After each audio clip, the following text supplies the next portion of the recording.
Installez-vous confortablement, fermez doucement les yeux, et laissez-vous porter par les merveilles de l'univers physique. Respirez profondément, détendez-vous, et permettez à votre esprit de flotter paisiblement à travers les mystères fascinants de la physique. Imaginez-vous flottant dans l'espace infini, entouré par la beauté silencieuse des étoiles et des galaxies, tandis que les secrets de la nature se dévoilent doucement autour de vous. La physique est l'étude de tout ce qui existe, de l'infiniment petit à l'infiniment grand, et ce soir, nous allons voyager ensemble à travers ces dimensions extraordinaires. Dans un état de calme profond et de relaxation totale. Commençons notre voyage par l'un des phénomènes les plus mystérieux et fascinants de la physique quantique, la dualité onde-particule. Détendez-vous profondément pendant que nous explorons cette merveille. Imaginez la lumière, cette chose si familière qui illumine notre monde chaque jour. Pendant des siècles, les scientifiques se sont demandé si la lumière était composée de particules ou si elle se déplaçait comme une onde dans l'eau. La réponse, découverte au XXe siècle, est encore plus extraordinaire que tout ce qu'ils auraient pu imaginer. La lumière est les deux à la fois. Elle se comporte comme une particule dans certaines situations, et comme une onde dans d'autres. Cette découverte étrange et merveilleuse a révolutionné notre compréhension de la réalité elle-même. Laissez cette pensée vous apaiser, car elle nous montre que l'univers est bien plus complexe et mystérieux que ce que nos sens peuvent percevoir directement. Respirez lentement et profondément tandis que nous contemplons l'expérience des fentes de Young, une démonstration élégante et troublante de la dualité onde-particule. Imaginez une source lumineuse qui émet des photons, ces minuscules particules de lumière, vers une barrière percée de deux fentes étroites. Si la lumière était simplement composée de particules, comme des billes lancées contre un mur, nous nous attendrions à voir deux bandes de lumière sur un écran placé derrière la barrière, correspondant aux deux fentes. Mais ce n'est pas ce qui se produit. Au lieu de cela, nous observons un motif d'interférence, avec de nombreuses bandes alternant entre lumière et obscurité, exactement comme si deux ondes se rencontraient et se combinaient. Les zones lumineuses apparaissent là où les ondes se renforcent mutuellement, et les zones sombres là où elles s'annulent. C'est la preuve que la lumière se comporte comme une onde. Mais voici où cela devient vraiment étrange et merveilleux, même si nous envoyons les photons un par un, de sorte qu'il n'y ait jamais plus d'un photon dans l'appareil à la fois. Le motif d'interférence apparaît toujours progressivement. Chaque photon individuel semble passer par les deux fentes simultanément et interférer avec lui-même. Cette réalité contre-intuitive nous invite à abandonner nos conceptions ordinaires de la matière et à accepter que l'univers quantique fonctionne selon des règles différentes. Plus mystérieuses et plus belles que nous ne l'aurions imaginé. Laissez cette pensée vous bercer doucement vers un état de paix profonde. Continuons notre exploration avec le principe d'incertitude de Heisenberg. Une autre découverte fondamentale de la mécanique quantique qui révèle les limites de ce que nous pouvons savoir sur l'univers.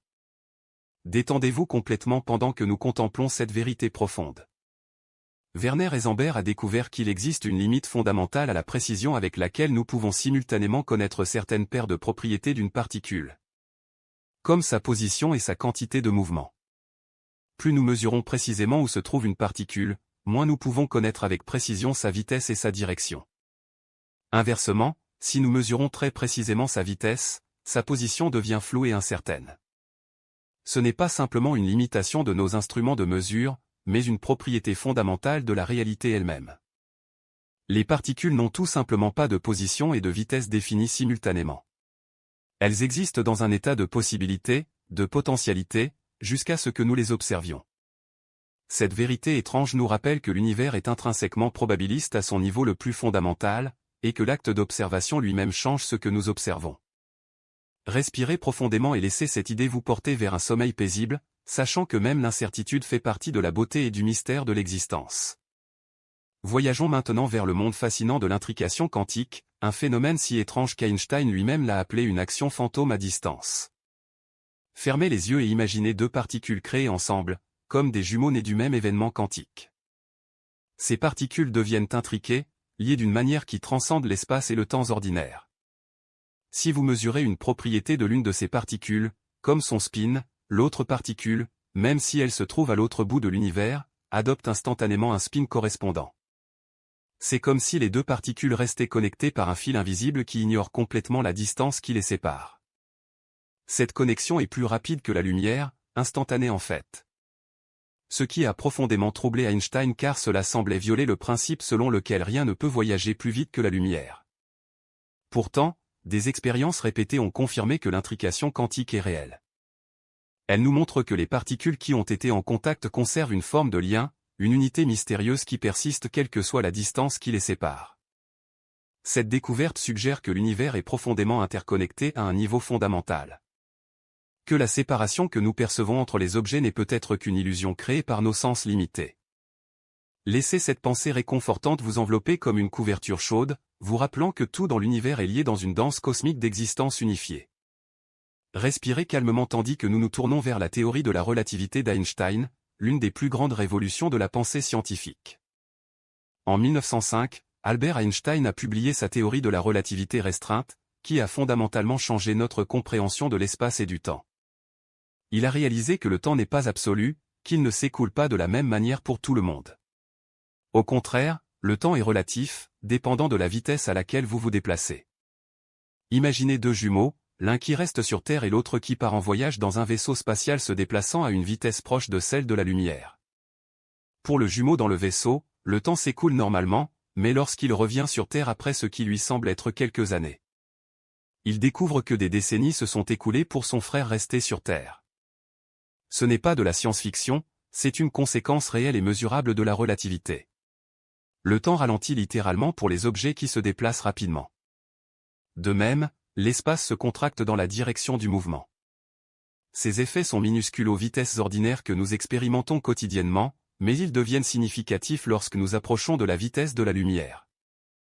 Cette découverte révolutionnaire nous montre que l'espace et le temps ne sont pas des entités séparées et fixes, mais sont intimement liés en une seule chose, l'espace-temps. Un tissu quadridimensionnel qui peut être étiré, comprimé et déformé. Laissez-vous bercer par cette idée magnifique que le temps lui-même est flexible, que votre expérience du passage des moments dépend de votre mouvement à travers l'univers. Détendez-vous encore plus profondément tandis que nous explorons la courbure de l'espace-temps, un concept central de la relativité générale d'Einstein. En 1915, Einstein a étendu sa théorie pour inclure la gravité, et sa compréhension de celle-ci était radicalement différente de celle de Newton. Newton pensait que la gravité était une force invisible qui attire les objets les uns vers les autres à travers l'espace vide. Einstein a réalisé quelque chose de beaucoup plus profond et plus beau, la gravité n'est pas une force du tout. C'est la courbure de l'espace-temps lui-même causée par la présence de masse et d'énergie. Imaginez l'espace-temps comme une grande feuille de tissu élastique. Si vous placez une balle lourde au centre de cette feuille, elle crée une dépression, une courbure dans le tissu. Maintenant, si vous faites rouler une petite bille près de cette dépression, elle suivra naturellement la courbe et roulera vers la balle lourde. Ce n'est pas parce qu'il y a une force mystérieuse qui l'attire, mais simplement parce qu'elle suit la géométrie courbée de l'espace lui-même. C'est exactement ce qui se passe dans l'univers. Le Soleil courbe l'espace-temps autour de lui, et la Terre, se déplaçant à travers cet espace courbé, suit naturellement une orbite autour du Soleil. Nous expérimentons cette courbure comme la gravité. Plus un objet est massif, plus il courbe l'espace-temps autour de lui. Les étoiles courbent l'espace, les planètes courbent l'espace, même vous et moi courbons très légèrement l'espace-temps autour de nous simplement en existant. Cette vision de la gravité est d'une élégance et d'une beauté extraordinaires, nous montrant que la géométrie de l'univers lui-même est dynamique et vivante. Constamment façonnée par la matière et l'énergie qu'il contient. Fermez les yeux et imaginez-vous flottant dans ce tissu cosmique, sentant doucement la courbure de l'espace-temps vous bercer vers le sommeil. Continuons notre voyage paisible vers les trous noirs, parmi les objets les plus mystérieux et fascinants de l'univers. Un trou noir se forme lorsqu'une étoile massive épuise son combustible nucléaire et s'effondre sous sa propre gravité. Si l'étoile est suffisamment massive, cet effondrement ne s'arrête jamais. Toute la matière de l'étoile est comprimée en un point infiniment petit appelé une singularité, créant une courbure si extrême de l'espace-temps que même la lumière ne peut s'en échapper. C'est pourquoi nous les appelons des trous noirs, ils sont invisibles car aucune lumière ne peut en sortir pour atteindre nos yeux. Autour de la singularité se trouve une frontière invisible appelée l'horizon des événements, le point de non-retour. Tout ce qui traverse cette frontière, matière, lumière, information, ne peut jamais revenir. Le temps lui-même se comporte étrangement près d'un trou noir. Si vous pouviez observer quelqu'un tomber dans un trou noir depuis une distance sûre, vous le verriez ralentir à mesure qu'il approche de l'horizon des événements. Devenant de plus en plus rouge à cause de l'étirement extrême de la lumière par la gravité intense.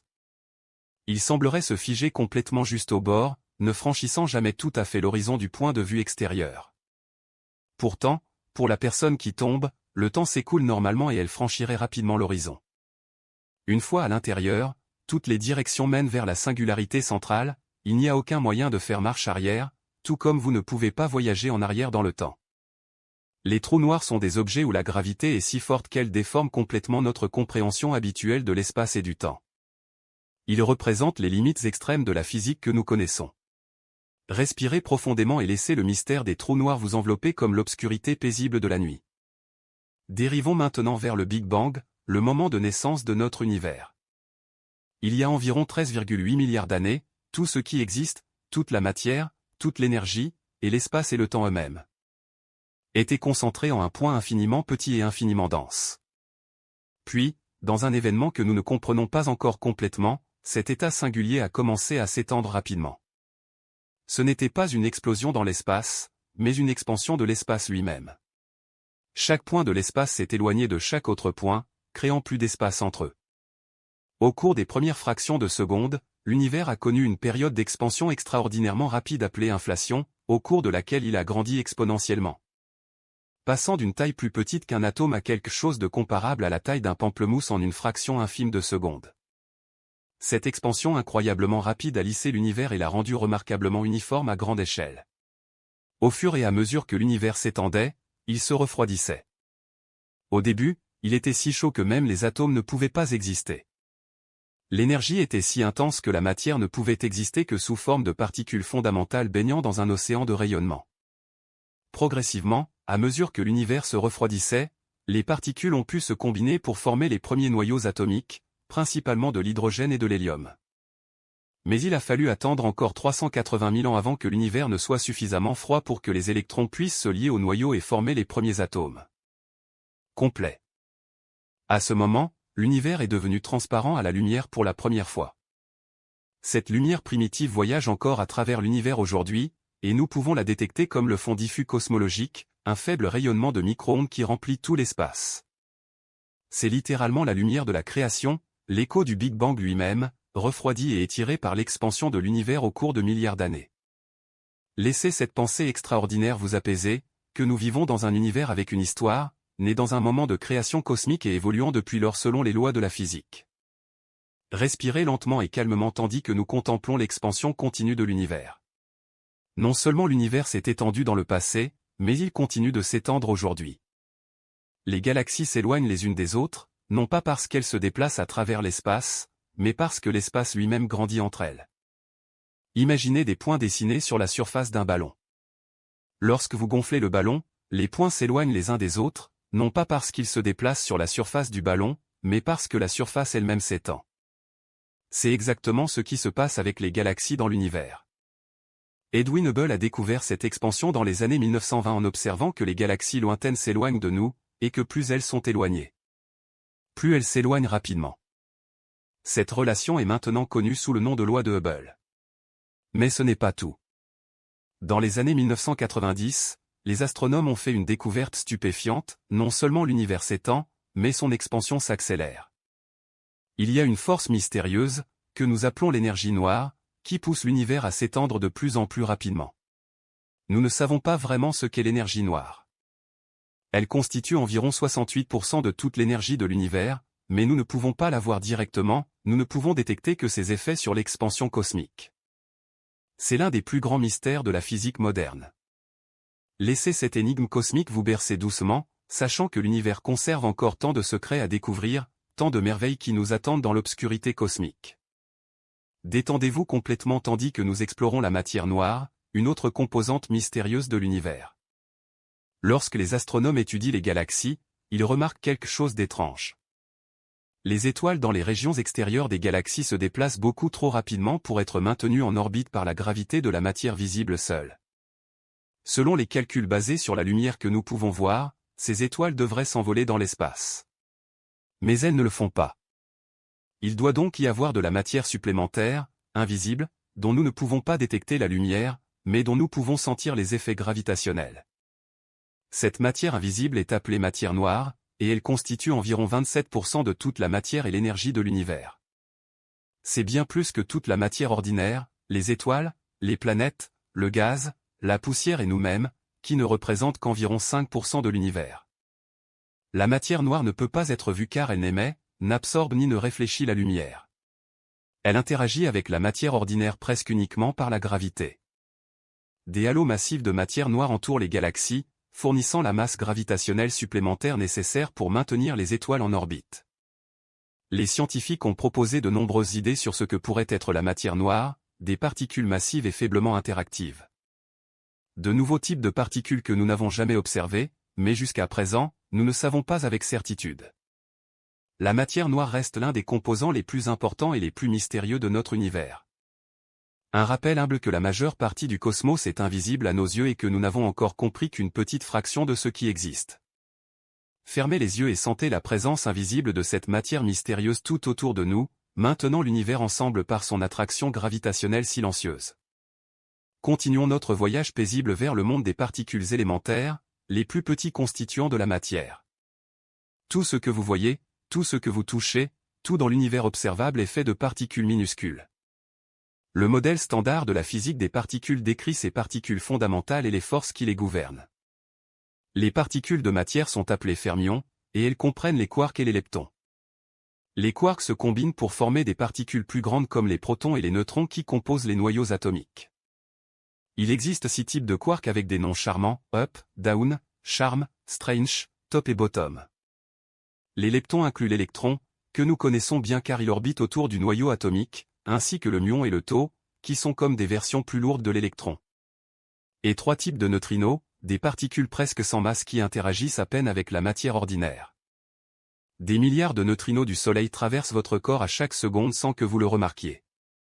En plus des particules de matière, il existe des particules qui transmettent les forces fondamentales. Le photon transmet la force électromagnétique, responsable de la lumière et de toutes les interactions électriques et magnétiques. Les bosons W et Z transmettent la force nucléaire faible, responsable de certains types de désintégration radioactive. Les gluons transmettent la force nucléaire forte, qui maintient les quarks ensemble à l'intérieur des protons et des neutrons. Et enfin, bien que non encore intégré dans le modèle standard, le graviton hypothétique transmettrait la force de gravité, bien que nous n'ayons pas encore détecté de graviton. En 2012, les scientifiques ont découvert le boson de Higgs, une particule longtemps prédite qui donne leur masse à d'autres particules. Cette découverte a complété le modèle standard et a été célébrée comme l'un des plus grands triomphes de la physique théorique et expérimentale. Respirez doucement et contemplez le fait que vous êtes fait de ces minuscules particules dansantes. Orchestrées par les forces fondamentales en une symphonie complexe qui crée toute la richesse et la diversité de notre monde. Laissez-vous porter par le courant apaisant de la réflexion tandis que nous explorons l'antimatière, l'un des concepts les plus fascinants de la physique. Pour chaque type de particule de matière, il existe une particule d'antimatière correspondante. L'antimatière est comme un reflet miroir de la matière ordinaire. Par exemple, l'antiparticule de l'électron est le positron, qui a la même masse que l'électron mais une charge électrique positive au lieu d'une charge négative. Lorsqu'une particule de matière rencontre son antiparticule, elles s'annihilent mutuellement dans un éclair d'énergie pure, se transformant complètement en photons selon la célèbre équation d'Einstein E égale mc². Cette annihilation convertit toute la masse des particules en énergie, ce qui en fait le processus de conversion d'énergie le plus efficace possible. Selon les théories actuelles, le Big Bang aurait dû créer des quantités égales de matière et d'antimatière. Si c'était le cas, presque toute la matière et l'antimatière se seraient annihilées mutuellement peu après le Big Bang, ne laissant qu'un univers rempli de photons et presque aucune matière. Mais évidemment, ce n'est pas ce qui s'est passé, car nous existons. Il doit donc y avoir eu une légère asymétrie, une petite différence entre la matière et l'antimatière, qui a permis à un petit excès de matière de survivre. C'est cet excès qui forme tout ce que nous voyons dans l'univers aujourd'hui. La raison de cette asymétrie reste l'un des grands mystères non résolus de la physique. Laissez cette pensée vous apaiser, que notre existence même est le résultat d'une subtile asymétrie dans les lois de la physique. Une déviation minuscule mais cruciale qui a permis à l'univers de matière d'exister. Détendez-vous profondément tandis que nous contemplons la nature de la lumière et l'électromagnétisme. La lumière visible n'est qu'une petite partie d'un spectre beaucoup plus large de rayonnement électromagnétique. Toutes les ondes électromagnétiques se déplacent à la vitesse de la lumière, environ 300 000 km par seconde dans le vide. Mais elles diffèrent par leur longueur d'onde et leur fréquence. Les ondes radio ont les plus grandes longueurs d'onde, allant de plusieurs kilomètres à quelques millimètres. Elles sont utilisées pour les communications sans fil, la radio et la télévision. Les micro-ondes ont des longueurs d'onde plus courtes, de quelques millimètres à quelques centimètres, et sont utilisées pour le radar. Les communications par satellite et bien sûr les fours à micro-ondes. Le rayonnement infrarouge a des longueurs d'onde encore plus courtes et est ressenti comme chaleur. Tous les objets chauds émettent un rayonnement infrarouge. Puis vient la lumière visible, la partie du spectre que nos yeux peuvent détecter, allant du rouge au violet. Au-delà du violet se trouve le rayonnement ultraviolet, avec des longueurs d'onde plus courtes et une énergie plus élevée. C'est ce qui provoque les coups de soleil. Ensuite, il y a les rayons X, encore plus énergétiques, qui peuvent pénétrer les tissus mous mais sont bloqués par les os, ce qui les rend utiles en médecine. Enfin, les rayons gamma ont les longueurs d'onde les plus courtes et les énergies les plus élevées, produits par des processus nucléaires et des événements cosmiques violents. Toutes ces formes de rayonnement sont fondamentalement la même chose, des ondes électromagnétiques, ne différant que par leur énergie. James Clerk Maxwell a unifié l'électricité, le magnétisme et la lumière en une seule théorie élégante au XIXe siècle. Montrant que ce sont toutes des manifestations de la même force fondamentale. Ces équations décrivent comment les champs électriques et magnétiques changeants génèrent les uns les autres, se propageant à travers l'espace comme des ondulations dans un étang. Créant la lumière qui illumine notre monde. Fermez les yeux et imaginez ces ondes invisibles qui nous entourent constamment, transportant de l'information et de l'énergie, reliant tout dans un réseau électromagnétique invisible. Respirez calmement tandis que nous explorons la thermodynamique, l'étude de la chaleur, de l'énergie et de l'entropie. La première loi de la thermodynamique énonce que l'énergie ne peut être ni créée ni détruite, seulement transformée d'une forme à une autre. C'est le principe de conservation de l'énergie. Toute l'énergie de l'univers est constante. Elle peut changer de forme, l'énergie chimique dans la nourriture peut devenir énergie cinétique dans vos muscles, l'énergie nucléaire dans le soleil peut devenir lumière et chaleur. Mais le total reste toujours le même. Cette loi profonde nous dit que rien dans l'univers n'est jamais vraiment perdu, tout est simplement transformé. La deuxième loi de la thermodynamique concerne l'entropie, une mesure du désordre ou du caractère aléatoire d'un système. Cette loi stipule que dans tout processus naturel, l'entropie totale de l'univers augmente toujours. Les choses ont tendance naturellement à aller du ordre au désordre. Une tasse de café chaud refroidit et atteint la température de la pièce, la chaleur se dispersant dans l'environnement. Un château de sable s'érode avec le temps, dispersé par le vent et les vagues. L'entropie croissante définit la direction du temps, c'est ce qui rend le temps irréversible et donne au temps une flèche, pointant toujours vers l'avenir. Vous ne voyez jamais un œuf cassé se rassembler spontanément, ou une tasse de café froid devenir plus chaude en absorbant la chaleur de l'air environnant plus frais. Car ces processus diminueraient l'entropie, ce qui viole la deuxième loi. Cette loi a des implications profondes pour le destin ultime de l'univers. À mesure que l'entropie augmente, l'énergie utilisable diminue. Finalement, dans un futur très lointain, l'univers pourrait atteindre un état de maximum d'entropie, où toute l'énergie est uniformément répartie et aucun travail ne peut plus être effectué. Cet état hypothétique est parfois appelé la mort thermique de l'univers. Mais ne vous inquiétez pas, c'est incroyablement loin dans le futur, bien au-delà de l'échelle de temps de l'existence humaine. Pour l'instant, laissez le flux naturel de l'énergie et de l'entropie vous bercer, sachant que vous faites partie de ce grand courant cosmique, de ce mouvement inévitable vers l'équilibre et la paix. Dérivons vers le monde fascinant de la supraconductivité, un phénomène quantique qui se produit à des températures extrêmement basses. Lorsque certains matériaux sont refroidis en dessous d'une température critique, quelque chose d'extraordinaire se produit, leur résistance électrique disparaît complètement. Un courant électrique dans un supraconducteur peut circuler indéfiniment sans perdre aucune énergie. Il n'y a pas de friction, pas de perte de chaleur, juste un flux parfait d'électricité. C'est comme si les électrons pouvaient glisser à travers le matériau sans aucun obstacle. Encore plus étrange, les supraconducteurs expulsent complètement les champs magnétiques de leur intérieur, un phénomène appelé l'effet Meissner. Si vous placez un aimant au-dessus d'un supraconducteur, l'aimant flottera dans les airs. Maintenu par les courants électriques qui circulent sans résistance dans le supraconducteur pour annuler le champ magnétique. Cette lévitation magnétique est non seulement spectaculaire visuellement, mais a également des applications pratiques potentielles dans les trains à lévitation magnétique et d'autres technologies. La supraconductivité se produit parce que, à basse température, les électrons dans le matériau forment des paires appelées paires de Cooper. Ces paires se comportent de manière cohérente, se déplaçant tout ensemble comme une seule entité quantique, et c'est ce comportement collectif qui élimine la résistance. La découverte de supraconducteurs à haute température, c'est-à-dire des matériaux qui deviennent supraconducteurs à des températures moins extrêmement basses, a été l'une des percées importantes de la physique, bien que nous ne comprenions toujours pas complètement comment ils fonctionnent. La supraconductivité nous montre que la mécanique quantique n'est pas limitée au monde microscopique des atomes et des particules. Elle peut également se manifester à des échelles macroscopiques dans le monde que nous pouvons voir et toucher. Respirez profondément et laissez l'idée d'un flux parfait et sans résistance vous calmer, imaginez l'énergie circulant sans effort, sans friction, en harmonie parfaite. Continuons notre voyage vers la radioactivité, un processus naturel par lequel les noyaux atomiques instables se désintègrent et libèrent de l'énergie. Certains éléments ont des noyaux qui sont instables parce qu'ils contiennent trop de neutrons ou de protons. Ces noyaux cherchent la stabilité en se transformant spontanément en d'autres éléments, libérant des particules et de l'énergie dans le processus. Il existe plusieurs types de désintégration radioactive. Dans la désintégration alpha, le noyau émet une particule alpha, qui est composée de 2 protons et 2 neutrons, essentiellement un noyau d'hélium. Cela réduit le nombre de protons de 2 et le nombre de neutrons de 2, transformant l'élément en un élément différent.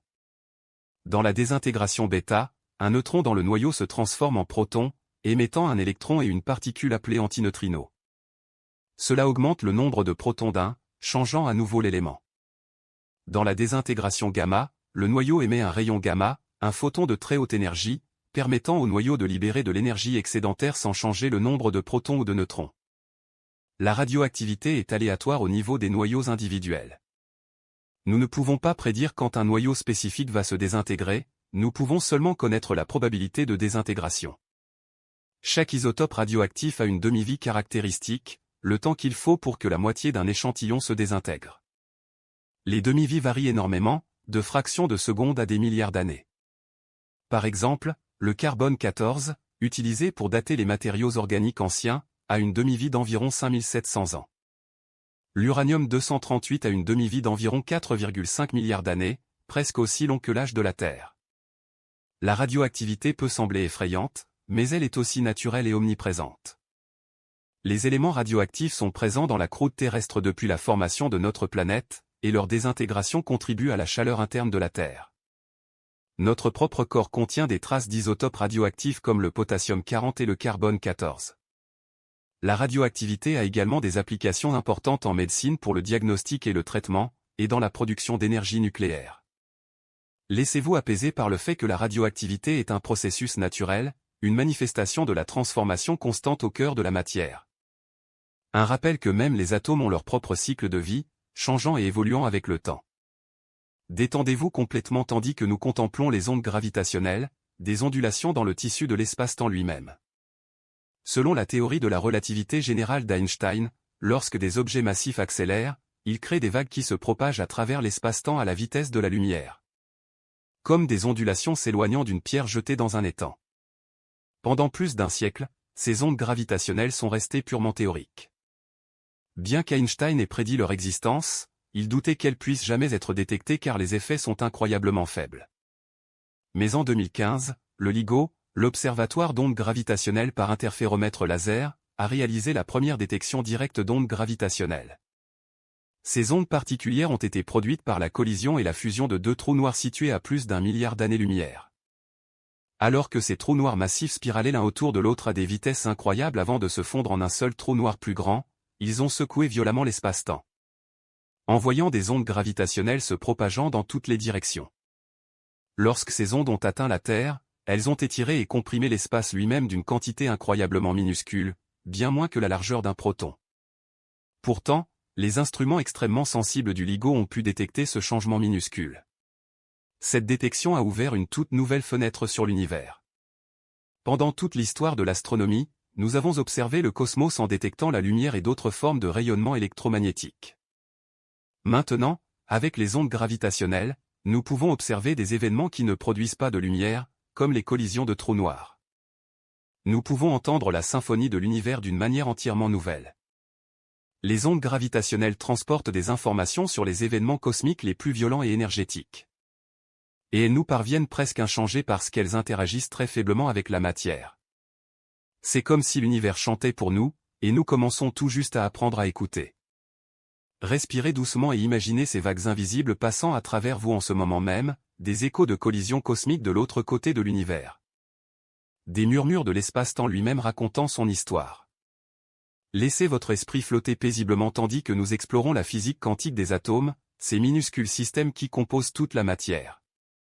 Un atome est constitué d'un noyau central contenant des protons et des neutrons, entourés d'électrons. Mais les électrons ne tournent pas autour du noyau comme des planètes autour d'une étoile. Au lieu de cela, ils existent dans des nuages de probabilité appelés orbitales. Chaque orbital décrit une région de l'espace où l'électron est susceptible d'être trouvé. Les électrons ne peuvent occuper que certains niveaux d'énergie spécifiques, comme s'ils ne pouvaient se tenir que sur certaines marches d'un escalier et jamais entre les marches. Lorsqu'un électron absorbe de l'énergie, il saute à un niveau d'énergie plus élevé. Lorsqu'il retombe à un niveau inférieur, il émet l'énergie excédentaire sous forme de photon, une particule de lumière. La couleur ou la longueur d'onde de ce photon dépend de la différence d'énergie entre les niveaux. C'est pourquoi différents éléments émettent des couleurs caractéristiques lorsqu'ils sont chauffés, chaque élément ayant son propre ensemble unique de niveaux d'énergie, comme une signature spectrale. Cette quantification de l'énergie est l'une des caractéristiques les plus importantes de la mécanique quantique. L'énergie ne peut changer que par quantité discrète, des quanta, et non de manière continue. Les électrons dans un atome sont également soumis au principe d'exclusion de Pauli, qui stipule que deux électrons ne peuvent pas occuper exactement le même état quantique. C'est ce qui détermine la structure de la table périodique et explique pourquoi les atomes ont les propriétés chimiques qu'ils ont. Les électrons remplissent les orbitales de l'intérieur vers l'extérieur, et la configuration des électrons dans la couche externe détermine comment un atome peut se lier à d'autres atomes.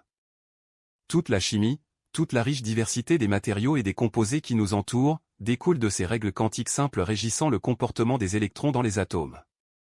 Fermez les yeux et contemplez la beauté de cette vérité, que les couleurs que vous voyez, les matériaux que vous touchez, la structure même de votre propre corps.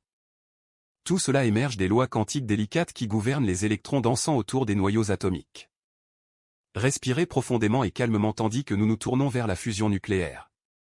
Le processus qui alimente les étoiles et qui un jour pourrait fournir de l'énergie propre et abondante à l'humanité.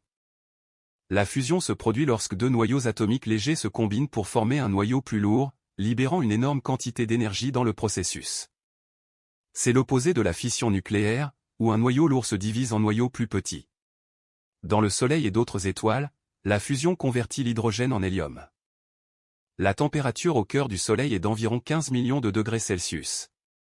Assez chaude pour que les noyaux d'hydrogène se déplacent assez rapidement pour surmonter leur répulsion électrique mutuelle, ils sont tous deux chargés positivement et se repoussent normalement. Lorsqu'ils se rapprochent suffisamment, la force nucléaire forte prend le dessus et les fusionne. Ce processus libère de l'énergie selon la célèbre équation d'Einstein E = mc². Une petite quantité de masse est convertie en une grande quantité d'énergie. Le Soleil convertit environ 4 millions de tonnes de masse en énergie chaque seconde. Et il a fait cela pendant près de 5 milliards d'années et continuera pendant environ 5 milliards d'années de plus. La fusion est incroyablement efficace comme source d'énergie, bien plus que la fission ou la combustion chimique. Le défi pour créer la fusion sur Terre est de créer et de maintenir les conditions extrêmes nécessaires, des températures et des pressions énormes. Les scientifiques travaillent sur des réacteurs de fusion depuis des décennies. Le combustible le plus prometteur est un mélange de deutérium et de tritium, des isotopes lourds de l'hydrogène. La fusion de ces éléments pourrait théoriquement fournir une source d'énergie presque illimitée et propre, produisant de l'hélium comme principal déchet et aucune émission de gaz à effet de serre. Les progrès récents ont été encourageants. Avec des expériences atteignant brièvement les conditions nécessaires et même dépassant le point d'équilibre où plus d'énergie est produite que ce qui est investi.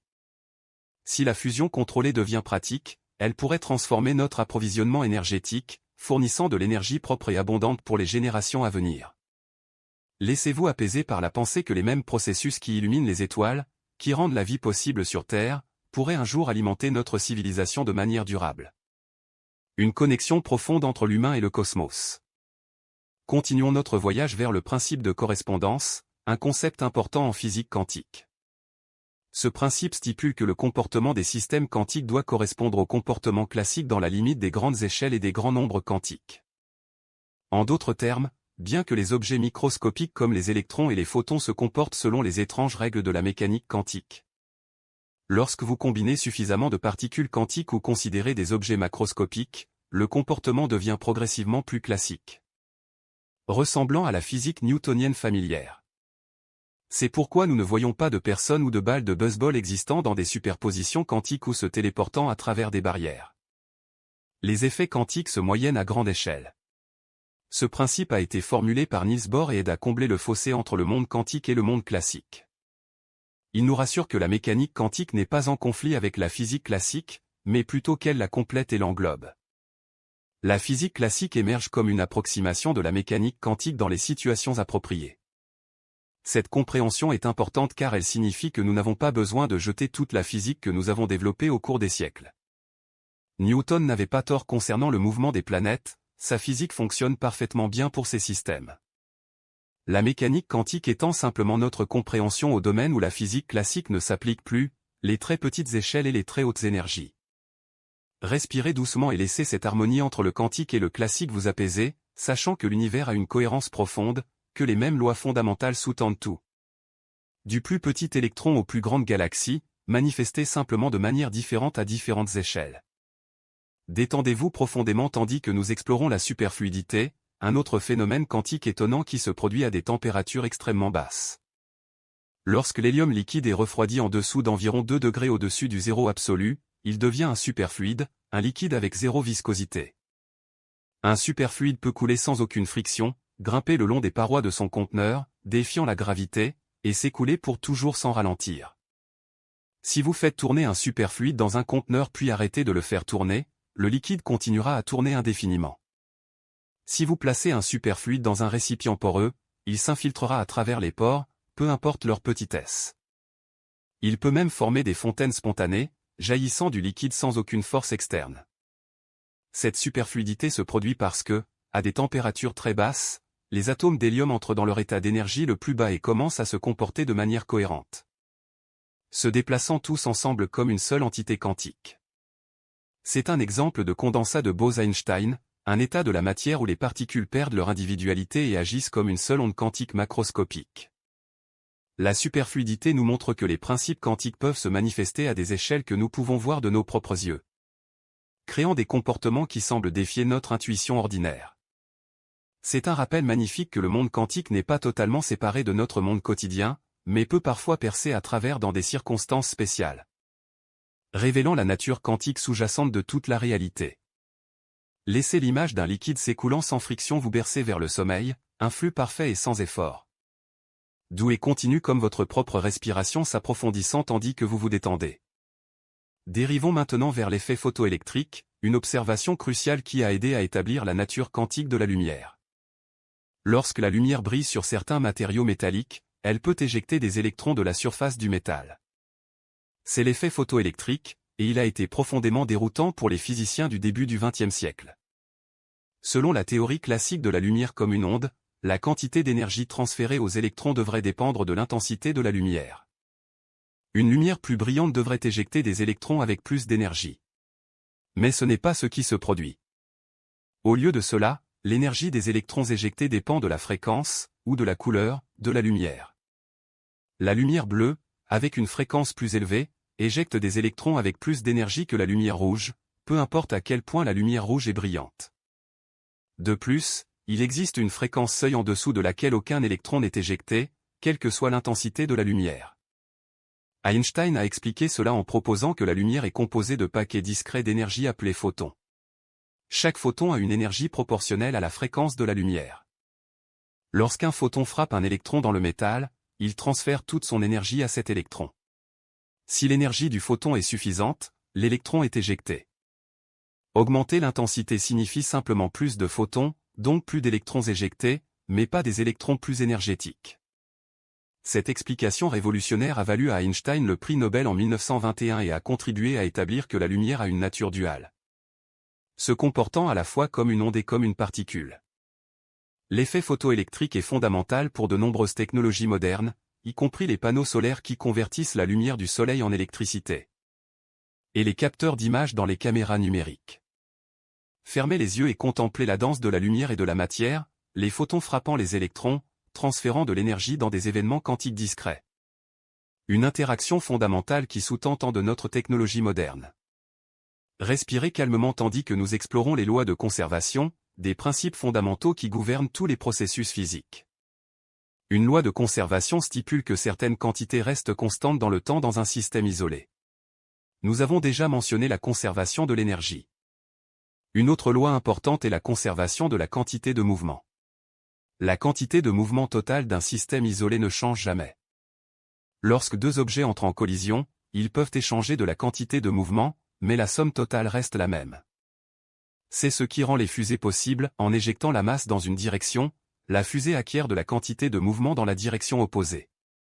Il y a aussi la conservation du moment cinétique, qui explique pourquoi une patineuse artistique tourne plus vite lorsqu'elle rapproche ses bras de son corps. En réduisant son rayon, elle augmente sa vitesse de rotation pour conserver le moment cinétique total. La conservation de la charge électrique signifie que la charge électrique totale ne peut être ni créée ni détruite. Dans toute réaction, la charge totale reste la même. Lorsqu'une particule et son antiparticule s'annihilent, leurs charges opposées s'annulent, préservant la charge totale nulle. Ces lois de conservation ne sont pas des règles arbitraires, mais découlent de symétrie fondamentale de l'univers, selon un théorème profond découvert par la mathématicienne Emmy Noether. La conservation de l'énergie découle de la symétrie dans le temps, le fait que les lois de la physique sont les mêmes aujourd'hui qu'hier. La conservation de la quantité de mouvement découle de la symétrie dans l'espace, le fait que les lois de la physique sont les mêmes ici qu'ailleurs. Ces symétries et lois de conservation révèlent une profonde harmonie dans l'univers, un ordre sous-jacent qui persiste malgré tous les changements et transformations. Laissez cette idée vous apaiser, que même au milieu du chaos et du changement constant, certaines choses restent inébranlablement constantes, conservées, éternelles. Laissez-vous porter doucement tandis que nous contemplons la vitesse de la lumière, l'une des constantes les plus importantes de la physique. La lumière voyage à environ 299 792 458 mètres par seconde dans le vide. C'est incroyablement rapide, environ 7 fois et demi autour de la Terre en une seule seconde. Mais ce n'est pas seulement une vitesse élevée, c'est une vitesse fondamentale, une limite cosmique de vitesse. Selon la relativité restreinte, rien dans l'univers ne peut voyager plus vite que la lumière. À mesure que les objets avec masse approchent de la vitesse de la lumière, leur masse effective augmente, nécessitant de plus en plus d'énergie pour les accélérer davantage. Pour atteindre réellement la vitesse de la lumière nécessiterait une quantité infinie d'énergie, ce qui est impossible. Seules les particules sans masse, comme les photons, peuvent voyager à la vitesse de la lumière. Cette limite de vitesse a des implications profondes. Elle signifie que l'information ne peut pas voyager plus vite que la lumière. La causalité est préservée. Vous ne pouvez pas envoyer un signal qui arrive avant qu'il ne soit envoyé. L'univers a un ordre temporel cohérent. La vitesse finie de la lumière signifie également que lorsque nous regardons des objets lointains, nous les voyons tels qu'ils étaient dans le passé, pas tels qu'ils sont maintenant. La lumière du Soleil met environ 8 minutes pour nous atteindre, donc nous voyons le Soleil tel qu'il était il y a 8 minutes. La lumière de la galaxie d'Andromède, notre voisine galactique la plus proche, met environ 2,5 millions d'années pour nous atteindre. Donc nous la voyons telle qu'elle était à l'époque où nos ancêtres humains commençaient tout juste à émerger en Afrique. Les télescopes sont des machines à remonter le temps, nous permettant de voir l'univers tel qu'il était dans le passé lointain. Lorsque nous observons les galaxies les plus lointaines, nous les voyons telles qu'elles étaient lorsque l'univers n'avait qu'une fraction de son âge actuel. La vitesse finie de la lumière fait de chaque observation astronomique un regard en arrière dans le temps cosmique. Respirez profondément et laissez cette pensée vous envelopper, que chaque rayon de lumière qui atteint vos yeux a voyagé, portant des informations sur le passé. Une connexion directe avec l'histoire dit que nous explorons le spin quantique, une propriété intrinsèque des particules qui n'a pas vraiment d'analogue classique. Les électrons, les protons, les neutrons et de nombreuses autres particules ont un spin. On pourrait penser que cela signifie que les particules tournent littéralement sur elles-mêmes comme une toupie, mais ce n'est pas vraiment le cas. Le spin est une propriété quantique fondamentale, une forme de moment cinétique intrinsèque que les particules possèdent même lorsqu'elles ne se déplacent pas du tout. Les particules peuvent avoir différentes valeurs de spin. Les fermions, les particules de matière, ont un spin demi-entier, comme un demi ou 3 demi. Les bosons, les particules porteuses de force, ont un spin entier, comme 0, 1 ou 2. Pour un électron, le spin peut pointer dans deux directions, que nous appelons souvent spin vers le haut et spin vers le bas. bien que ce ne soit que des étiquettes et ne fassent pas référence à des directions littérales dans l'espace ordinaire. Le spin a des conséquences importantes. C'est le spin qui donne lieu au principe d'exclusion de Pauli, la règle selon laquelle deux fermions ne peuvent pas occuper le même état quantique. Sans cela, tous les électrons dans un atome s'effondreraient au niveau d'énergie le plus bas et la chimie telle que nous la connaissons n'existerait pas. Le spin crée également le magnétisme à l'échelle quantique. Les électrons en rotation agissent comme de minuscules aimants, et l'alignement collectif de ces spins crée les champs magnétiques des aimants permanents. La résonance magnétique, utilisée dans les IRM médicales, exploite le spin des noyaux atomiques. Lorsque placés dans un champ magnétique puissant, les noyaux avec spin s'alignent avec le champ, et en appliquant des impulsions radiofréquences. Nous pouvons les faire basculer et mesurer les signaux qu'ils émettent en se réalignant, créant ainsi des images détaillées de l'intérieur du corps humain. Fermez les yeux et imaginez cette propriété intrinsèque de rotation quantique, présente dans chaque particule, une danse rotatoire fondamentale au cœur de la matière, donnant naissance au magnétisme et structurant la table périodique elle-même. Continuons paisiblement vers la mécanique des fluides, l'étude du comportement des liquides et des gaz. Les fluides présentent des comportements fascinants qui peuvent être décrits par des équations élégantes. L'équation de Bernoulli, par exemple, relie la pression, la vitesse et la hauteur d'un fluide en mouvement. Elle nous dit que lorsqu'un fluide se déplace plus rapidement, sa pression diminue. C'est ce qui permet aux avions de voler. L'aile d'un avion est façonnée de manière à ce que l'air se déplace plus rapidement au-dessus qu'en dessous. Selon le principe de Bernoulli, cela crée une pression plus faible au-dessus de l'aile, et la pression plus élevée en dessous pousse l'aile vers le haut, créant la portance. Les fluides peuvent également présenter des tourbillons et de la turbulence, des schémas d'écoulement complexes et chaotiques qui sont notoirement difficiles à prédire. La turbulence est partout dans la nature, du flux d'air autour d'une voiture en mouvement au flux des rivières et des océans, aux tempêtes dans l'atmosphère et même au flux de gaz dans les étoiles. Comprendre et prédire la turbulence est l'un des grands défis non résolus de la physique classique. La viscosité est une mesure de la résistance d'un fluide à l'écoulement. Le miel a une viscosité élevée, il coule lentement. L'eau a une viscosité faible, elle coule facilement. La viscosité résulte de frictions internes entre les molécules du fluide. Dans certains fluides appelés fluides non newtoniens, la viscosité peut changer en fonction de la force appliquée. Par exemple, le mélange de fécule de maïs et d'eau peut agir comme un liquide lorsqu'il est déplacé doucement, mais durci lorsque frappé rapidement. Les fluides jouent un rôle crucial dans tant de phénomènes naturels et de technologies. Notre propre corps dépend de l'écoulement du sang, un fluide complexe transportant l'oxygène et les nutriments. L'atmosphère et les océans sont des fluides dont les mouvements créent la météo et le climat. Respirez lentement et imaginez l'air comme un fluide, coulant doucement dans et hors de vos poumons, vous maintenant en vie avec chaque respiration. Laissez votre esprit flotter tranquillement tandis que nous explorons les cristaux et la structure atomique ordonnée. Dans un cristal, les atomes ou molécules sont disposés dans un motif régulier et répétitif qui s'étend dans les 3 dimensions. Cette structure ordonnée donne aux cristaux leurs propriétés uniques et leurs formes géométriques caractéristiques. Le sel commun, le chlorure de sodium, forme des cristaux cubiques parce que les ions sodium et chlorure s'arrangent dans un réseau cubique. Le quartz a une structure hexagonale. Les diamants, qui sont du carbone pur, ont chaque atome de carbone lié à 4 voisins dans un tétraèdre, créant une structure extrêmement rigide et forte qui en fait le matériau naturel le plus dur.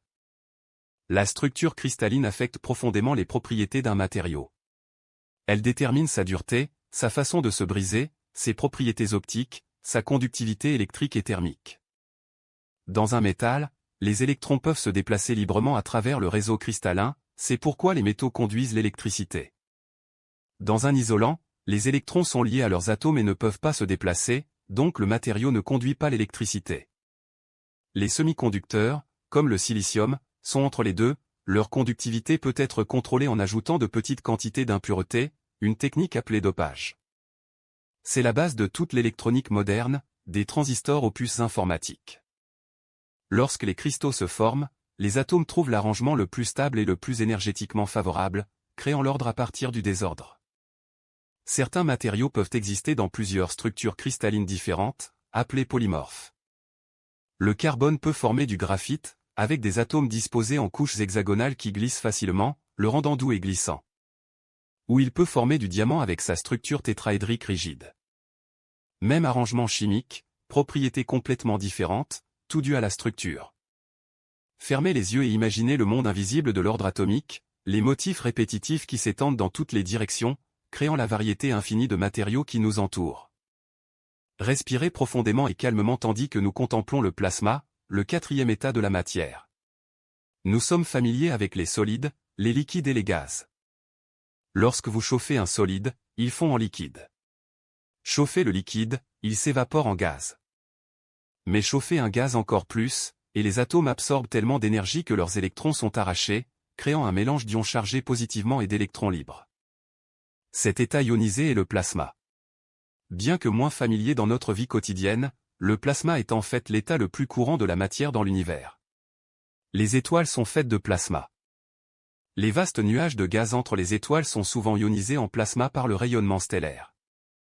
Les aurores boréales et australes sont causées par le plasma du vent solaire interagissant avec le champ magnétique terrestre. Les éclairs créent des canaux de plasma dans l'air. Les néons et tubes fluorescents contiennent du plasma. Le plasma se comporte différemment des gaz ordinaires car les particules chargées interagissent fortement avec les champs électriques et magnétiques. Vous pouvez confiner et manipuler le plasma avec des champs magnétiques. C'est ce que font les réacteurs de fusion expérimentaux pour contenir le plasma extrêmement chaud sans qu'il touche les parois du réacteur. Le plasma peut conduire l'électricité et générer ses propres champs magnétiques, créant une physique riche et complexe. Étudier le plasma nous aide à comprendre les étoiles, le vent solaire, et pourrait un jour nous permettre d'exploiter la fusion nucléaire pour l'énergie. Laissez-vous bercer par la pensée que les étoiles brillent grâce au plasma, cet état ardent de la matière, un feu cosmique qui brûle dans le cœur de chaque soleil, illuminant l'univers avec sa lumière. Dérivons maintenant vers l'effet Doppler, un phénomène que vous avez probablement remarqué même si vous ne connaissez pas son nom. Lorsqu'une ambulance avec sa sirène passe à côté de vous, vous remarquez que le son change de hauteur. À mesure qu'elle s'approche, la sirène semble plus aiguë, et à mesure qu'elle s'éloigne, elle devient plus grave. C'est l'effet Doppler, et cela se produit parce que le mouvement de la source change la fréquence perçue des ondes. Lorsque la source se déplace vers vous, les ondes sonores sont comprimées, augmentant leur fréquence et donc leur hauteur. Lorsqu'elles s'éloignent, les ondes sont étirées, diminuant la fréquence. L'effet Doppler ne se produit pas seulement avec le son, il se produit avec tous les types d'ondes, y compris la lumière. Lorsqu'une étoile se déplace vers nous, sa lumière est décalée vers des fréquences plus élevées, vers le bleu du spectre, un décalage vers le bleu. Lorsqu'elle s'éloigne de nous, sa lumière est décalée vers des fréquences plus basses, vers le rouge, un décalage vers le rouge. En mesurant ces décalages, les astronomes peuvent déterminer la vitesse à laquelle les étoiles et les galaxies se déplacent par rapport à nous. C'est ainsi qu'Edwin Hubble a découvert que les galaxies lointaines s'éloignent toutes de nous, fournissant la preuve de l'expansion de l'univers. Plus une galaxie est lointaine, plus elle est décalée vers le rouge, plus elle s'éloigne rapidement. L'effet Doppler est également utilisé dans les radars de vitesse pour mesurer la vitesse des voitures, dans l'échographie médicale pour mesurer le flux sanguin, et dans de nombreuses autres applications. C'est un principe simple mais puissant qui relie le mouvement à la perception des ondes. Fermez les yeux et imaginez les vagues de l'existence, s'étirant et se comprimant avec le mouvement, transportant des informations sur la danse cosmique de la matière à travers l'univers. Continuons notre voyage apaisant vers les phases de la matière et les transitions entre elles. Nous connaissons les changements de phase familiers, la glace fondant en eau, l'eau bouillant en vapeur. Ces transitions se produisent lorsque vous ajoutez ou retirez de l'énergie. Les molécules dans un solide sont liées ensemble dans un arrangement fixe, vibrant en place. Ajoutez de la chaleur, les vibrations s'intensifient jusqu'à ce que les liaisons se brisent et le solide fond en liquide. Dans un liquide, les molécules peuvent se déplacer les unes par rapport aux autres mais restent proches. Ajoutez plus de chaleur, les molécules acquièrent assez d'énergie pour s'échapper complètement, formant un gaz où les molécules se déplacent librement avec beaucoup d'espace entre elles. Mais il existe des transitions de phase plus subtiles et fascinantes. Lorsque l'eau gèle, elle subit une transition de phase du premier ordre, avec un changement brusque de densité et une libération de chaleur latente. Mais certains matériaux subissent des transitions de phase continues sans changement brusque. Un ferromagnétique comme le fer perd son magnétisme à une température critique spécifique appelée la température de Curie. Au-dessus de cette température, l'agitation thermique perturbe l'alignement des spins magnétiques. Ce sont des transitions de phase du second ordre, caractérisées par des changements dans les propriétés de symétrie plutôt que par des changements brusques de structure. Les cristaux liquides, utilisés dans les écrans des téléphones et ordinateurs, sont dans un état intermédiaire entre liquide et solide, ayant un certain ordre mais aussi de la fluidité. Près des points critiques, les matériaux présentent des comportements fascinants, avec des fluctuations à toutes les échelles, un phénomène lié au fractal et à la théorie du chaos. Les transitions de phase nous montrent que la matière n'existe pas seulement dans quelques états fixes, mais sur un continuum riche de possibilités, avec des frontières où de nouvelles propriétés émergent. Respirez lentement et sentez la température de votre propre corps, maintenu en équilibre délicat, votre propre forme de stabilité de phase, tandis que vous dérivez vers le repos paisible du sommeil. Détendez-vous profondément tandis que nous contemplons l'énergie du vide quantique. Même l'espace vide, dépourvu de toute particule de matière, n'est pas vraiment vide selon la mécanique quantique. Le principe d'incertitude de Heisenberg signifie que même le vide bouillonne d'activité quantique. Des paires de particules virtuelles, une particule et son antiparticule, apparaissent spontanément de nulle part, existent pendant un instant infinitésimal. Puis s'annihilent mutuellement et disparaissent. Ces fluctuations du vide ont des effets réels et mesurables. Elles contribuent à des forces minuscules entre les objets appelées forces de Casimir. Si vous placez deux plaques métalliques non chargées très près l'une de l'autre dans le vide, les fluctuations du vide entre les plaques sont restreintes par rapport à celles à l'extérieur, créant une légère différence de pression qui pousse les plaques ensemble. Cet effet a été mesuré expérimentalement et confirme l'existence de l'énergie du vide quantique. Encore plus mystérieux, cette énergie du vide pourrait être liée à l'énergie noire qui accélère l'expansion de l'univers. Selon les calculs, l'énergie du vide devrait être énorme, mais les observations suggèrent qu'elle est extrêmement petite bien que non nulle. Cette énorme discordance entre la prédiction théorique et l'observation est appelée le problème de la constante cosmologique et reste l'un des plus grands mystères non résolus de la physique. Le fait que même l'espace vide possède de l'énergie et de la structure est profond. Cela suggère que le vide lui-même est quelque chose, pas rien, un substrat dynamique et vibrant à partir duquel toute la réalité émerge. Laissez cette pensée vous envelopper dans le calme, que même le néant apparent est plein de potentiel, vibrant de possibilités, un océan d'énergie invisible d'où tout peut naître. Respirez calmement tandis que nous explorons la cohérence et la décohérence quantique. La cohérence quantique se réfère à la capacité d'un système quantique à exister dans une superposition d'états, maintenant les relations de phase entre différentes possibilités. C'est ce qui permet l'interférence quantique, comme dans l'expérience des fentes de Young. Mais la cohérence est fragile. Lorsqu'un système quantique interagit avec son environnement, échangeant de l'énergie ou de l'information, il perd progressivement sa cohérence dans un processus appelé décohérence. Les états de superposition s'effondrent en état classique définitif. La décohérence explique pourquoi nous ne voyons pas de superposition quantique dans le monde macroscopique. Les objets grands et chauds interagissent constamment avec leur environnement, d'innombrables particules et photons les heurtant et mesurant effectivement leur état.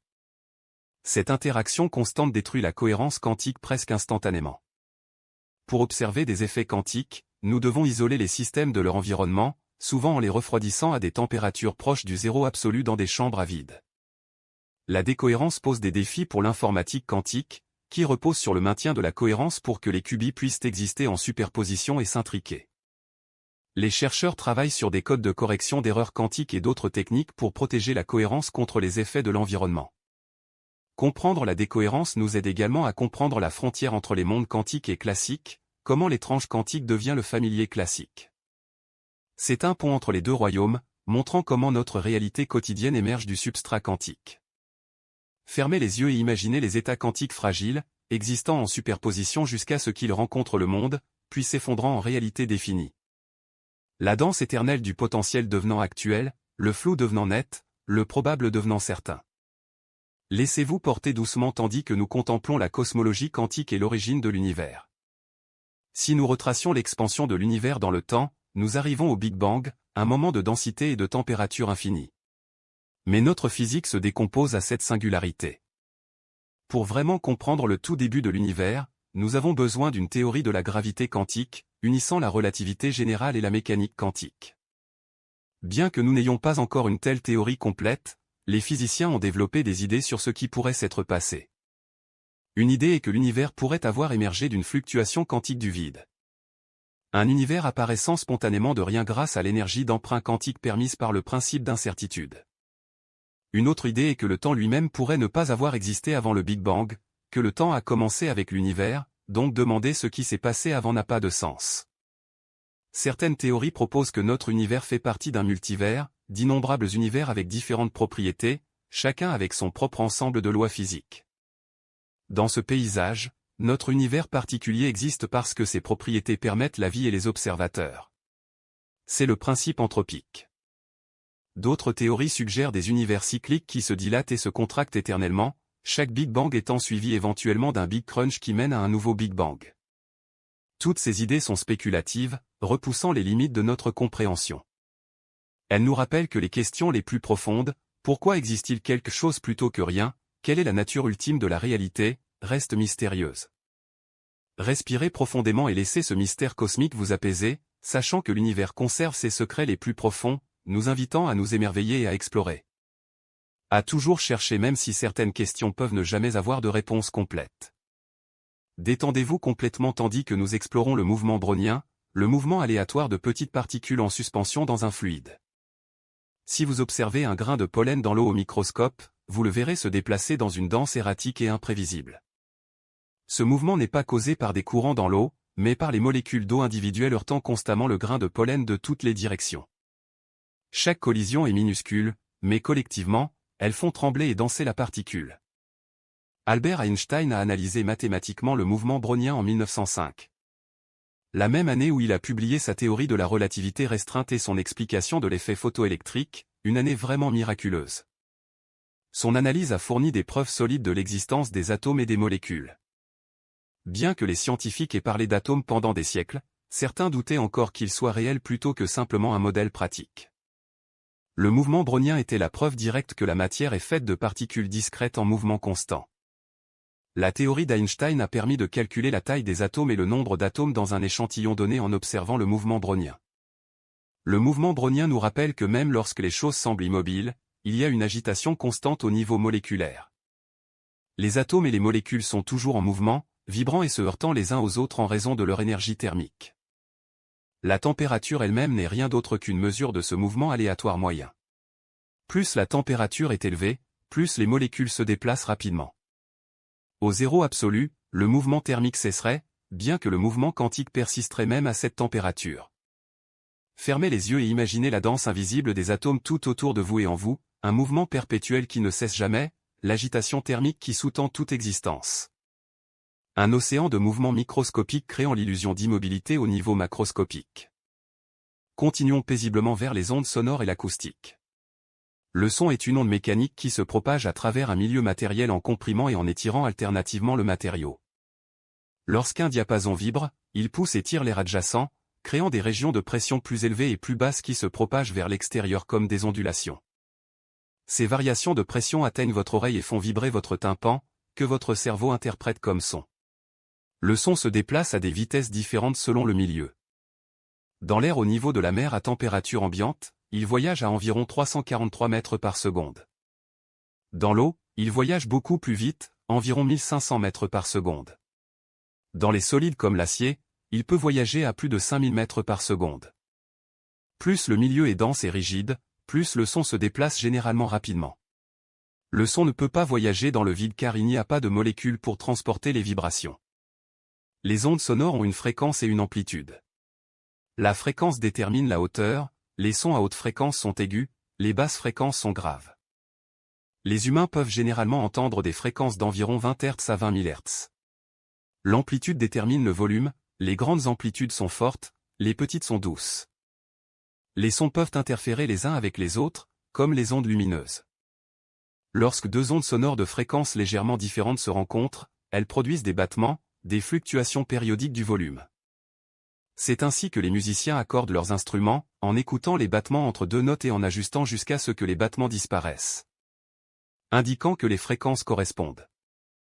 La résonance est un autre phénomène important. Chaque objet a des fréquences naturelles auxquelles il vibre le plus facilement. Lorsque le son à ces fréquences atteint l'objet, il peut faire vibrer l'objet de manière sympathique, amplifiant le son. C'est ainsi que fonctionnent les instruments de musique, utilisant la résonance pour produire et amplifier les sons. Respirez lentement et écoutez les sons autour de vous, le fredonnement d'appareils électroniques, le murmure lointain de la vie. Les ondes de pression invisibles transportant des informations et de l'émotion à travers l'air, vous connectant au monde. Laissez-vous porter profondément tandis que nous explorons la capacité thermique et l'énergie thermique. La capacité thermique d'une substance est la quantité d'énergie nécessaire pour augmenter sa température. Différents matériaux ont des capacités thermiques différentes. L'eau a une capacité thermique très élevée, ce qui signifie qu'il faut beaucoup d'énergie pour augmenter sa température. C'est pourquoi les océans et les lacs modèrent le climat, ils absorbent beaucoup de chaleur pendant la journée et l'été, puis la libèrent lentement la nuit et l'hiver. Les métaux ont généralement des capacités thermiques plus faibles, ils se réchauffent et se refroidissent rapidement. Au niveau moléculaire, lorsque vous ajoutez de la chaleur à une substance, vous augmentez l'énergie cinétique moyenne de ces molécules. Elles vibrent plus vite dans un solide, se déplacent plus rapidement dans un liquide ou un gaz.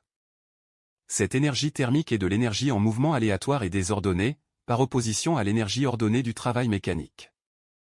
Un concept connexe est la chaleur spécifique, la capacité thermique par unité de masse. L'eau a une chaleur spécifique d'environ 4200 joules par kilogramme par degré Celsius. Cela signifie qu'il faut 4200 joules d'énergie pour augmenter la température d'un kilogramme d'eau d'1 degré Celsius.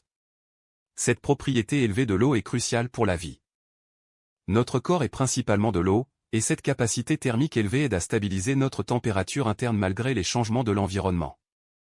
Les transitions de phase impliquent également beaucoup d'énergie.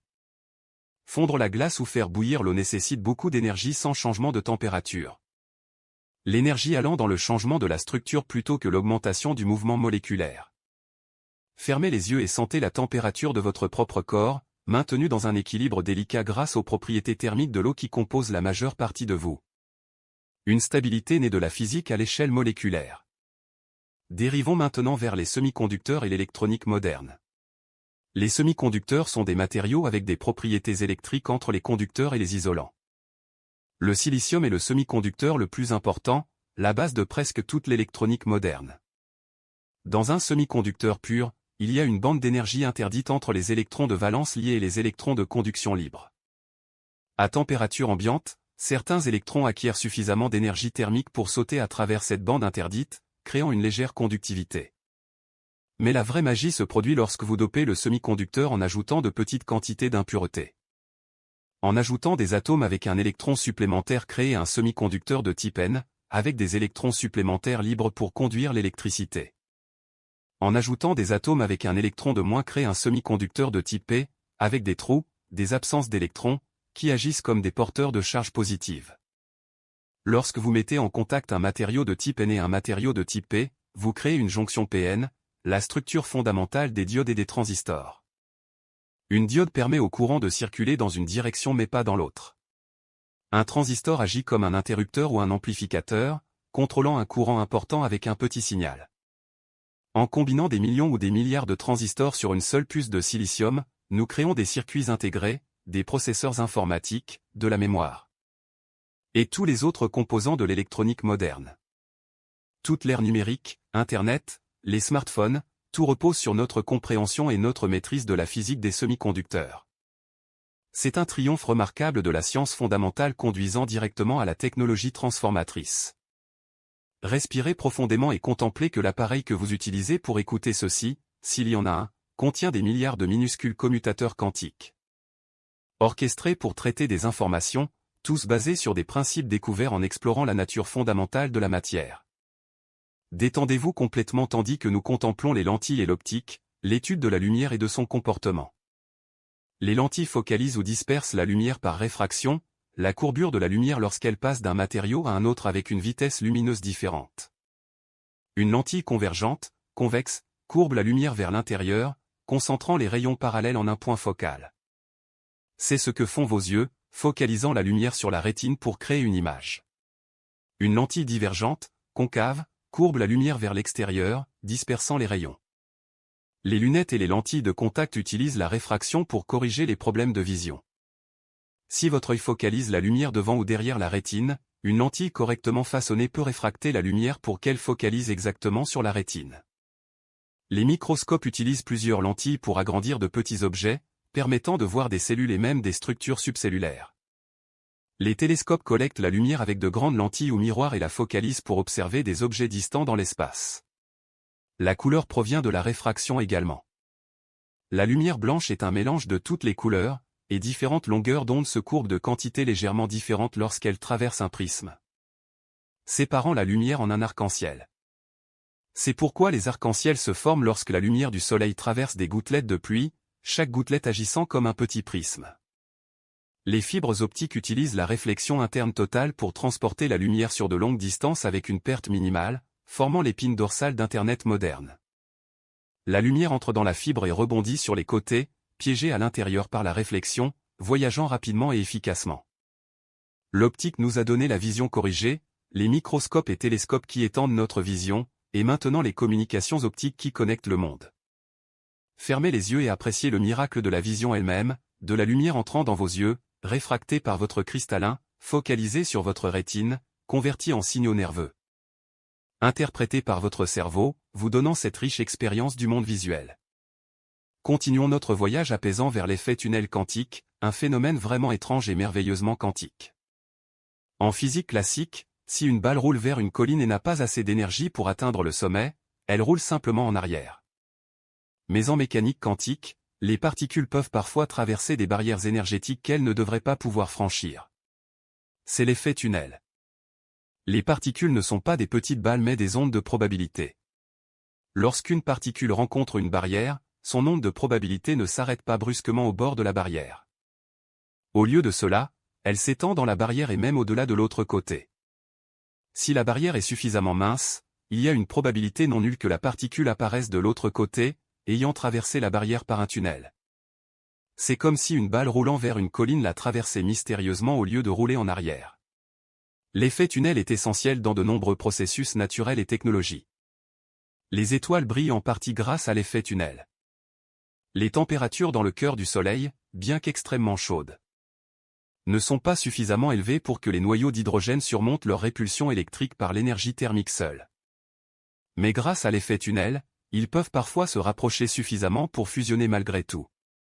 Les microscopes à effet tunnel permettent de visualiser des atomes individuels à la surface des matériaux en mesurant les courants tunnels entre une pointe fine et la surface. Les dispositifs électroniques flash utilisent l'effet tunnel pour piéger et libérer les électrons pour stocker des données.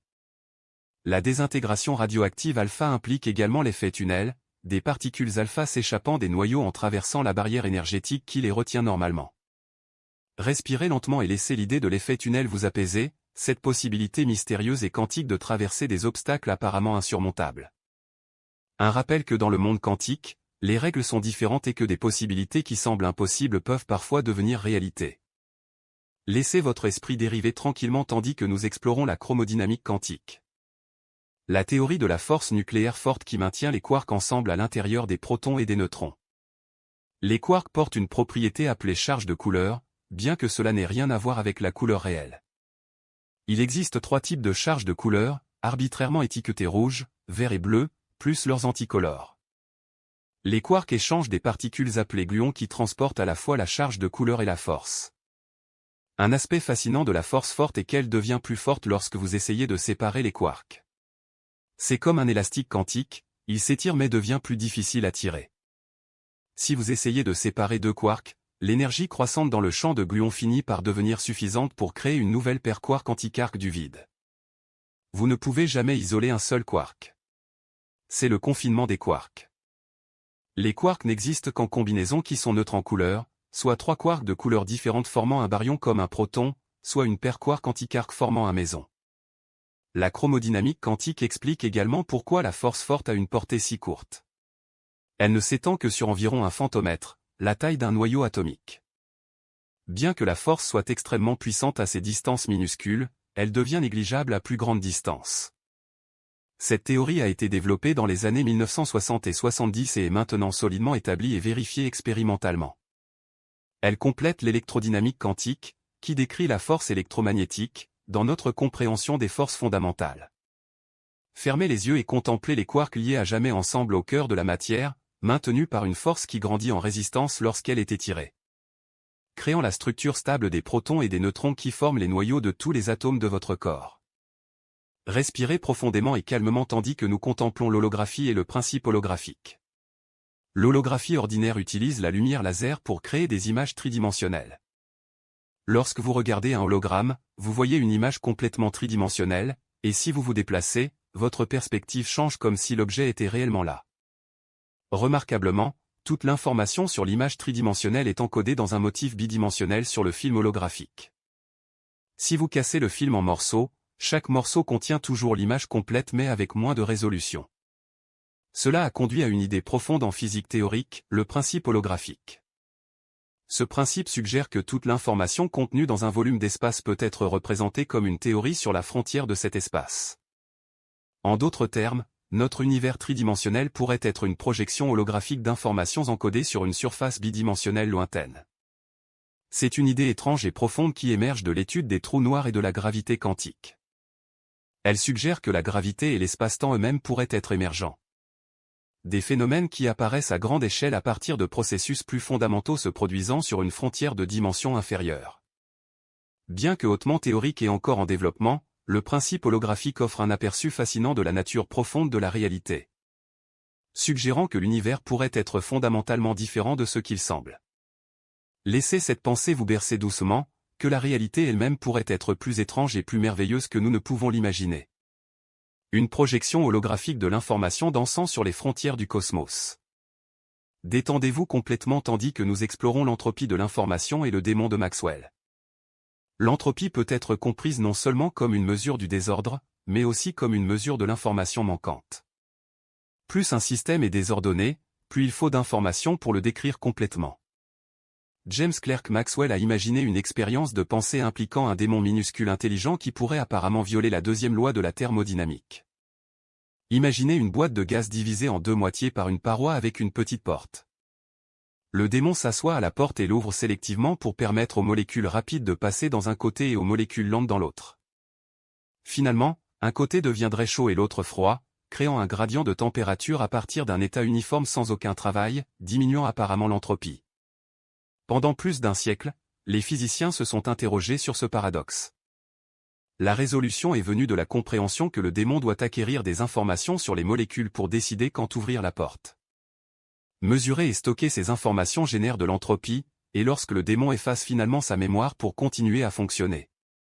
Cet effacement augmente l'entropie d'au moins autant que la diminution créée par le tri. L'information elle-même a un coût thermodynamique.